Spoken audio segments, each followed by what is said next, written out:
مرزا محمد علی engineer, آپ لوگوں نے اس کا زبان و بیان سنا ہوگا، بڑا مشہور یوٹیوبر بھی ہے، فیس بک کے اوپر بھی ہے، دیگر سوشل میڈیا کی جتنی ایپس ہیں اس کے اوپر اس ٹائم سب سے زیادہ مشہور بندہ ہے۔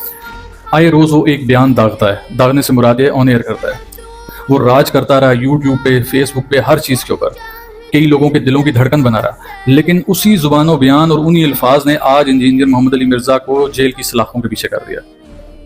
تو مولا علی سرکار کا فرمان سچ ثابت ہوا کہ آپ کے الفاظ اور آپ کی زبان جو ہے آپ کو تخت پر بھی بٹھاتی ہے اور تختہ دار پر لٹکاتی بھی ہے۔ اس نے اپنے زبان و بیان میں جیسے وہ فلو میں بات کرتا ہے، نہ آؤ دیکھتا ہے، نہ تاؤ دیکھتا ہے، نہ اچھی دیکھتا ہے، نہ بری دیکھتا ہے، اس نے ایک بات کہہ دی اور وہ الفاظ اس نے کوٹ کیے کہ فلاں جو مذہب ہے وہ حضور نبی کریم صلی اللہ علیہ وسلم کے بارے میں یہ اعتقادات رکھتا ہے۔ لیکن سب سے پہلے گستاخی کا کرائٹیریا تو ڈیفائن کریں گے نا کہ آپ لوگ گستاخی کیسے کہتے ہیں۔ اگر کوئی شخص کسی کے الفاظ جو ادا کرتا ہے وہ اٹھا کے آپ کے سامنے رکھے کہ فلاں شخص ایسے کہتے ہیں، تو کیا آپ کہیں گے یہ جس شخص نے بیان کیا یہ گستاخی کر رہا ہے؟ ایسے تو نہیں ہو سکتا۔ آپ گستاخی کا فتویٰ لیں، اور مزے کی بات آپ کو بتاؤں کہ گستاخی کا فتویٰ محمد علی مرزا پہ لگا رہا کون ہے کہ جو خود گستاخ سیدہ کائنات ہے، جس نے بی بی پاک سلام اللہ علیہ کی شان میں صریحاً گستاخی کی۔ پورے پاکستان کے علماء نے، اس کے اپنے مکتب کے علماء نے اسے کہا کہ اب ہم تجھے تنبیہ کرتے ہیں سدھر جا اور تو یہ جو گستاخی والے الفاظ ہیں واپس لے۔ تو بھئی ایک گستاخ شخص کسی دوسرے شخص کے اوپر گستاخی کا فتویٰ کیسے دے گا؟ بریلیوں کو مسئلہ ہے تو پھر اسے علم کے میدان میں شکست دو جا کے۔ یہ کیا ہوا کہ سلپ آف ٹنگ کسی کے منہ سے ہوا، کوئی الفاظ نکل گئے اور تم نے اٹھا کے اس کو مدعا ڈال دیا اور جی توہین رسالت کر دیا۔ اس ساری لڑائی اپنی یہ لڑتا آیا، میں نے آپ کو بتایا میں سب سے بڑا ناقد ہوں، اس کا سب سے بڑا مخالف ہوں۔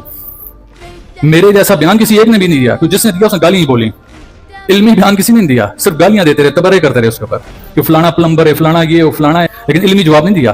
میں نے علمی جواب دیا تو مولانا طارق جمیل سے بندے نے مجھے فون کیا، کوئی مذاق تو نہیں تھا، کہاں طارق جمیل صاحب ایک بہت بڑا مبلغ ہے، لیکن میرے بیان میں حقیقت تھی تو اس نے کیا۔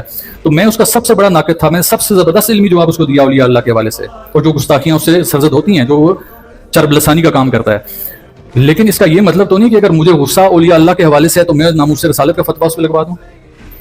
یہ تو بڑی عجیب سی بات ہوگی، کیونکہ میں مقابلہ نہیں کر سکا اولیاء اللہ کو ٹھیک ثابت کرنے میں، تو مجھے جب لگا کہ اب وہ گر رہا ہے تو میں اس کے اوپر چڑھائی کر دوں۔ یہ مسلمانوں کا، ایمان والوں کا وتیرہ نہیں ہوتا کہ جب کوئی گر جائے اس کے اوپر چڑھائی کرو۔ ایمان والوں کا وتیرہ ہوتا ہے کہ وہ سامنے میدان میں جنگ لڑیں، پھر پتہ چلتا ہے کون کتنے پانی میں۔ ہم انجینئر والے معاملے میں بھی یہی کہیں گے، وہ جیل میں بیٹھا ہوا ہے، ہمارا اس سے کوئی دلی لگاؤ نہیں ہے، ہمیں اس سے کوئی مطلب نہیں ہے، ہم اس کے سب سے بڑے ناقد ہیں، لیکن یار مزہ آتا ہے لڑنے کا، میدان میں لڑو۔ وہ تو ہر دم پہ نبی کی بات کر رہا ہے، میں اس کے خلاف کیس کروں گا، میں اس کے خلاف کیس کروں گا جہاں پر وہ غلط ہے۔ وہ اولیاء کے حوالے سے غلط بات کرتا ہے تو میں اس کے اوپر کیس کروں گا، کوئی اور چیز ہے اس کے معاملے میں غلط ہے تو میں اس کے اوپر کیس کروں گا، لیکن یار جو نبی کی بات کرتا ہے نبی کے خلاف کیسے ہوگا؟ بیٹھتا ہے تو درود و سلام بھیج کے بیٹھتا ہے۔ اس نے لوگوں کو بتایا کہ تم لوگوں کو یہ غلط گائیڈ کر دیا گیا کہ نبی کی اہل بیت کے اوپر رضی اللہ پڑھا جاتا ہے۔ اس نے لوگوں کو بتایا کہ تمہارے امام بخاری، امام مسلم نے اپنی کتابوں میں ان کے ساتھ علیہ السلام کا لفظ لکھا ہوا ہے، تو جو نبی کی ذریت کے اوپر سلام بھیج رہا ہے نبی کی ذات کا کیسے دشمن ہو سکتا ہے؟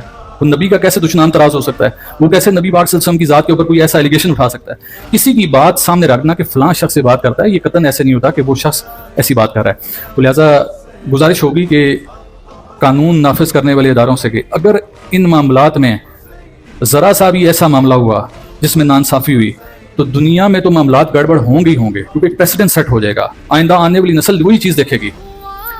تو لہٰذا کوئی اس کے اوپر ہوش سے کام لینا ہوگا، بڑی تحقیق کرنی ہوگی، بڑی صلح جوئی کے ساتھ معاملات کرنے ہوں گے، تھنک ٹینکس کو بٹھانا ہوگا، دماغ لڑانے والے لوگوں کو بٹھانا ہوگا، جو علم و تحقیق کی دنیا کے ماسٹر مائنڈ لوگ ہیں ان کو بٹھا کے اس معاملے کو حل کرنا ہوگا کہ آیا اس نے گستاخی کیا نہیں۔ کسی کے فتوے کے اوپر اگر کسی کے اوپر گستاخی کا فتویٰ لگ گیا تو یاد رکھیے کہ پھر چوک چوک کے اوپر گستاخی کے فتوے لگیں گے۔